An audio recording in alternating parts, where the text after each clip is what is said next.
Hello,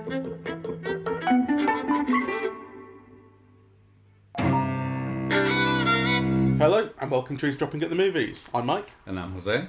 And we're talking about the third small axe film, Red, White and Blue, which, like the first, Mangrove, is about the legal system in the UK and an attempt to combat its racism, this time from the other side. So Mangrove was about the Mangrove Nine fighting abuse by the police, civilians, and this is about a guy, Leroy Logan, who was a real guy, played by John Boyega in this, who joins the police force as a beat cop. He's actually a forensic scientist working for them, you see, early on.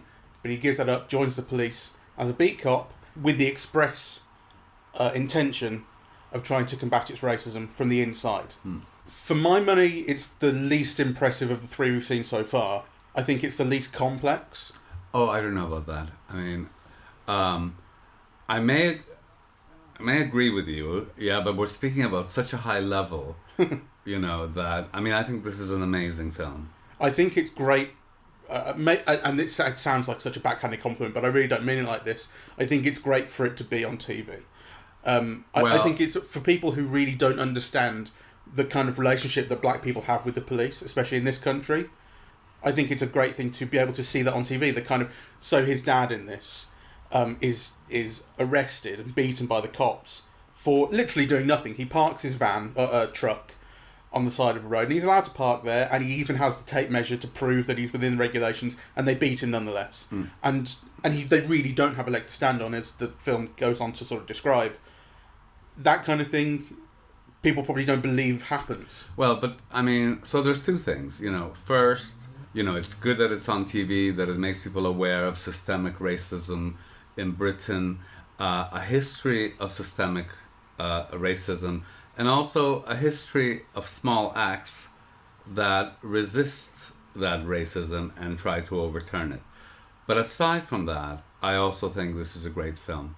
It uses almost experimental techniques to draw attention to particular things in a very beautiful way that I also found very moving. Go on. So, for example, just little details like when you're introduced to the family and they're having dinner together, what you see is these extreme close-ups of patterns, of almost like 1970s carpets and jumpers, right? And it's like this abstraction, right? And then this abstraction becomes concrete reality, and you see, that it's like a Caribbean home, and actually the colors are different, but also it's extremely neat. So you have these close-ups of this covering of the juice jar, embroidered with beads, like absolutely pristine white, So, kind of all of this detail, which it really is almost abstract. It's like in such big close-ups that it takes you a while for your eyes to adjust to figure out what it is and what is happening. And all of a sudden, kind of, you get a view of this family, this upright family, this hardworking family that's inculcated these values, in their children, which, kind of then makes being the victim of police abuse all the stronger. Another thing that really caught my eye was, when they're in the hospital and Leroy's wife is pregnant, and you get that close-up of the scan. Is it a scan or the x-ray? What shows the baby? The ultrasound. The ultrasound of the baby, beating, right? And it's held just, almost too long, like what could be too long. So it's drawing attention to this. It's kind of, making you aware of, both the beauty of life, also something that's unformed and in the process of, getting shape. And the other moment that really caught my eye was when Leroy is chasing that criminal across the factory floor, and basically you have this steady cam, doing these figure eights, which really highlight the danger and the tension, and you don't know what he's seeing, and you get glimpses of what he's seeing at the corner of the eye, but just the choreography of that extreme long shot with the Steadicam to create suspense, I thought was significant and extraordinary. There was also the moment where the father drives his son to the police station. The camera remains in the car, right? So you're seeing it from the outside, and you see like kind of this fumbling, and finally this awkward embrace, right? It was so moving, right? And you think, some cheap American director would have like pushed the camera in for, a close-up, on some, how do you call those machines that fly, yeah? Drone. Yeah, they would have put the camera in a drone to get like a sweeping embrace. No, this is outside, it's tactful, and it shows the awkwardness, and it allows you to kind of feel the emotion. I mean, I just thought it was like great. Doesn't it recall the shot, isn't it one of the first shots, maybe the first shot of the film, where a very young Leroy, who's like maybe 8 years old, is stood outside his school waiting for his dad to pick him up, and he's approached by cops. And isn't that scene from inside the cop car? Some of it certainly. Yeah, not the whole thing. Yeah, but yeah. It starts off like that, Yeah. and then the dad approaches and tells the cops to stuff it, basically. Yeah. Teaches his son. And actually, in relation to, you've just reminded me, in relation to what we've just seen, the Mank, right? Mm-hmm. This was such a great opening, right? You see a kid outside on his own. You're already wondering what the hell's going on. Why is he on his own? Blah, blah. Well, no, I didn't wonder that. I mean, he was in school uniform. I think he was waiting to be picked up. He was Anyway. outside school. Then the cops come in, and it raises all of these questions. And the father comes in, it raises a further set of questions. I think it's dramatic. Yeah, it's dramatic. That's for sure. And of course, then the father says that speech where he's saying something like, "I don't want you." I forget what the expression he uses because it's a Caribbean expression that I can't remember, but it was like basically, be respectful of the police, yeah, but don't bring them in my backyard, is what he says, right? Mm-hmm. And actually, then the whole film is about that tension, and overturning that tension, so I think it's fantastic. I was reading a little bit just now before we start the podcast about what's real and what's not. There was an article on Slate I was looking at that kind of breaks down the basis of reality. I'm not going to go into it because it seems like largely the details appear to be true, at least appear to be true to the real Leroy Logan's account, which he wrote in a memoir recently. One or two things have changed. I think maybe the most important seems to be that in the film it's suggested that the kind of key sort of catalyst in Leroy applying to join the police force as a beat cop is his dad's unlawful abuse and arrest by the police. And it appears that, like in real life, that happened while his application was already sort of underway, and maybe it sort of made him question whether he wanted to do it. But so that's kind of reversed, which I think kind of has is pretty much fair. It makes it a little bit more dramatic and intriguing, and kind of draws the father and son. So it has an interesting impact on the father and son relationship because the dad is, like you say, all about keep the police out of the backyard, and when he finds out that Leroy has applied to the police, he's shocked and angry. And that kind of really carries on for the rest of the film, up until the final scene. So the fact that in the film, his abuse at the hands of the police is a catalyst for that I think adds on to that tension. That like he is kind of directly responsible. I mean, I was thinking about it because, I was very moved by it. Because I think it has other ramifications. Yeah, so, you get a sense of immigrants and, kind of people coming from different cultures and a different language. And so, there's already like a perception of outsiderness. And, I was thinking like, this is a film that is so intelligent, right? It's dramatizing these cultures and these cross-cultural kind of elements. But it's also very empathetic. It allows you to feel, and incites you to feel in a way that doesn't feel cheated, that's really well earned. And then I think it's beautiful. Like, kind of some of the things just formally, kind of that I've been describing, I think are beautiful and imaginative, and kind of expressive. So, What I liked the most was, I always respond well to humour, and it's got lots of good jokes.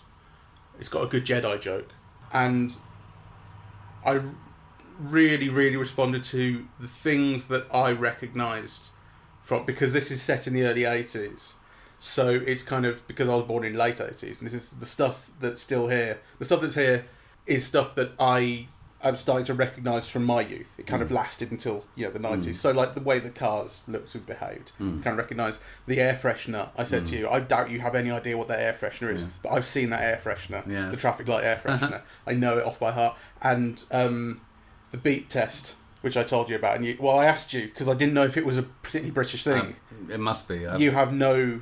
Yeah, but mind you, sports at our school was such a we didn't have it basically. So but anyone who did PE in the UK certainly will have done the bleep test at one point in their life, where it speeds up and speeds up and speeds up, and you literally die. Not literally. You're still here. So that stuff I really enjoyed, and also things like the way I think the scene setting is extremely good, and I mean. What I really mean by that is production design, set design. I mean, it beautifully evokes the era. Everything seems easily recognisable and so evocative. It takes so little work to kind of believe in the world. Do you know what I mean? I do. And then the music adds on to that. It's got an incredible jukebox soundtrack. Actually, I think the music in all three films that we've seen before is sublime, and including in this one, which is so all of the emotive element is Al Green. Al Green is used throughout, except for a few dance tracks in between. There's a bit of Billy Joel. There's a bit of Billy Joel. There's a bit of dance music, but the consistent thing is the use of Al Green, and it's just beautiful. And I think the way it's used is beautiful.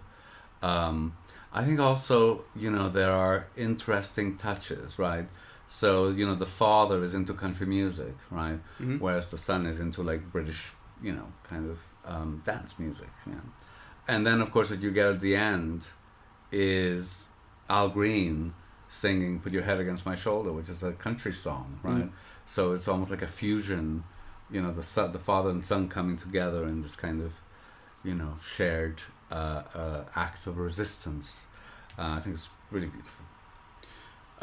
What do you think about the title and the film's relationship, if it has one in particular, to American policing, or maybe American media and portrayals of policing? There's some talk about it. I mean, maybe it's only one or two lines. The title, obviously the red, white and blue appears in the Union flag, but it's really associated, that phrase, I think, with the American flag. I suppose. I think it's a very pointed title, There are lots of shots in scene setting of portraits of the Queen on walls. Yes. And they're not just shots from the audience's perspective, they're John Boyega's character noticing them. Yes. And they're often in police stations, so he has the kind of trappings of empire around him. Yes. And he notices that. And that's kind of what he's come in to disrupt in some respects. Except, thinking back on those, because, for me, being raised in Canada, it's an interesting thing because, British people behave as if, the Queen is theirs. And as if what she represents only to them, right? But I was thinking of that scene, the Queen would have been his queen as well. Not only because he was born in Britain, but also, if his father was Jamaican or Caribbean. I think he was born in Jamaica, and that's what I was reading on the Slate article. It seemed to suggest he was born in Jamaica and came over here at a young age. Yeah, so I think that thing could be read in different ways, because that would also be his queen, right? Or, his symbol of the establishment. So it could be read as a betrayal, i.e., that something that is meant to uphold the establishment, but nonetheless, it's kind of excluding you, and that is also the representative of your establishment. So, anyway, just a thought, just thinking aloud here, that, the Queen is a symbol for various peoples and in different ways. Well,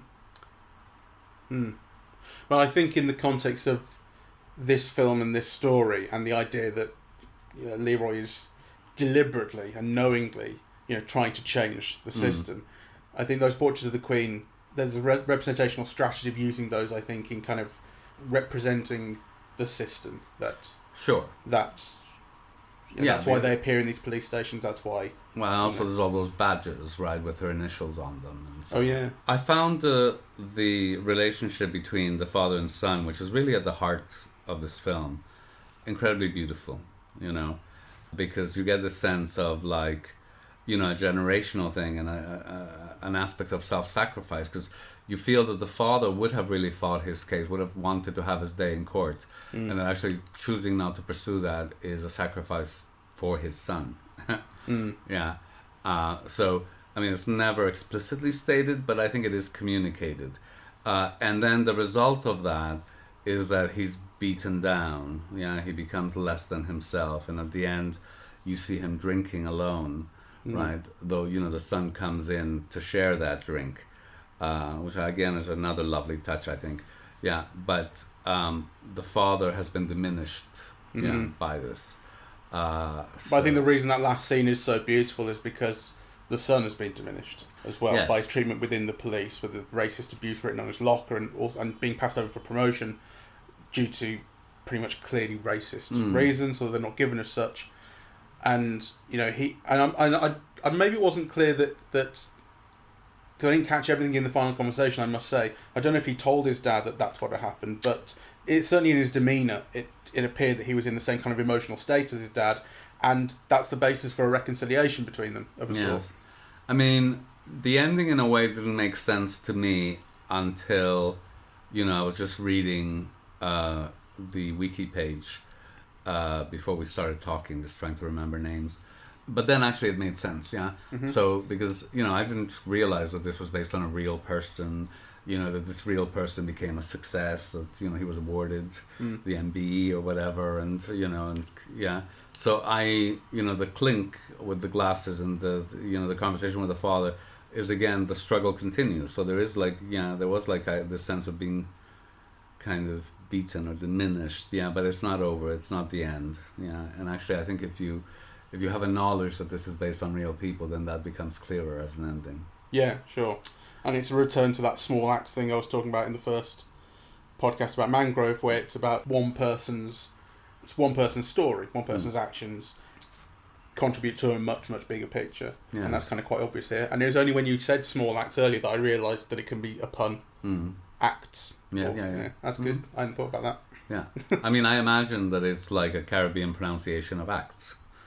Well, like I said in the first podcast, I think I said that it comes from, I think, a Bob Marley song. I don't know if it was a pre-existing phrase before that. Right, okay. The idea that we're the small axe and you're the big tree. Right, okay. So, but I don't know if that is a pre-existing Caribbean phrase or if that was something Bob Marley wrote. But, It could connote both, I suppose. Yeah. I'd forgotten you'd say that, actually. You'd said that. You must listen. Well, I do listen. Though, I suppose I could always listen better. True of everyone. Talk about John Boyega a bit. Oh, he was wonderful. Because you love him, and you kept saying, what a star. Well, you see, the thing is that I had Gary Oldman in mind, yeah? So they're both very expressive. They both communicate the feeling that the character is supposed to be experiencing, right? Right, they're technically capable. Yeah, but the difference between John Boyega and Oldman, to me, is that Boyega also draws you in. Yeah, he enables you to empathize. Yeah, so it's not just that you understand what he's feeling, but that you empathize with him feeling it, right? Whereas with Gary Oldman, there's always this distance. He never draws me in. I understand him, but he neither charms nor creates an empathy. Right, whereas I think Boyega does, and actually I think that's why to me Boyega's a star. Yeah, he can make you understand why he feels the way he does and share in that feeling. Yeah, I agree. And you can't stop looking at him, and actually it's not even because he's handsome, which usually is my weakness. You're staring because they're so handsome. No, it's just he's got a face that's alive. Yeah, that you're waiting to see what he's feeling really. Yeah, I agree. So he conveys an awful lot with the shift of his eyes or something like that. Yeah, and he does that a lot here when he's like, and it's sort of very notable. He looks from one character to another when he's in the initial interview, putting his application into the police, and there were 3 officers sat on the other side of a desk. He's only talking to the one in the middle who's kind of taking the interview. But he keeps looking at the other 2, and he takes a second to look at each one, and it's just moving his eyes, doesn't move his head, and I noticed it anyway. It's like he conducts himself really professionally, the character, and something that goes along with that, at least for him, is stillness, not speaking into the spoken to, only saying what's sort of necessary, like behaving professionally, doing just what's right, and what's right in this situation, and all that's necessary is looking to the other officers to acknowledge their presence. Yes. You know. Well, I think that's also a sign of a star, that stillness, because they have the security that people will be looking at them. You don't need to constantly be doing things to be drawing attention. You can be still and trust that people will look at you. And then the other thing about Boyega is that he's so charming, right? There are moments where he's laughing, and it's almost like he makes you want to laugh with him, That it's kind of like a ray of sunshine or something, like his smile, It kind of, it creates a mood. And I think it's very important in this particular film, right? Because the film itself is so dour that you need somebody like, charismatic and charming and, almost life-affirming in the central role.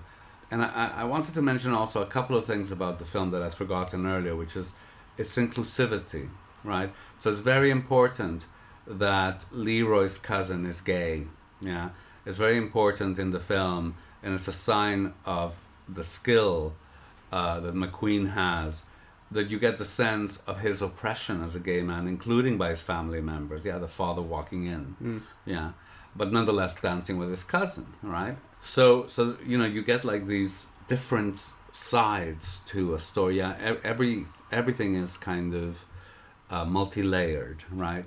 And then in contrast to that, I think it's also very important that when Leroy goes into the police mess hall and says, "Nobody backed me up," that it's not all men, that there are women there, right? Which actually would have been very easy in the period to just do all men in that mess hall. But no, he includes women there, right? So this is not an issue only of gender or whatever. It's an issue of race, and women are complicit. And also you see that if there's a hierarchy of power, in that case, the women are with the men because of their whiteness. So I think the film is full of little things like that make it just so rich. I wanted to ask, and if this is too personal, I'm perfectly happy for it to just not go anywhere, be cut out. But I was curious about what you mentioned, the bit where the dad walks in onto them dancing. Yes. Because at that moment, Leroy's really being sort of cast out by his family for this. Yes. He ends up sort of cast out from the community, yes. pretty much, because they're not happy with the black guy policing him. Especially a black guy who a lot of them know. He's from the area.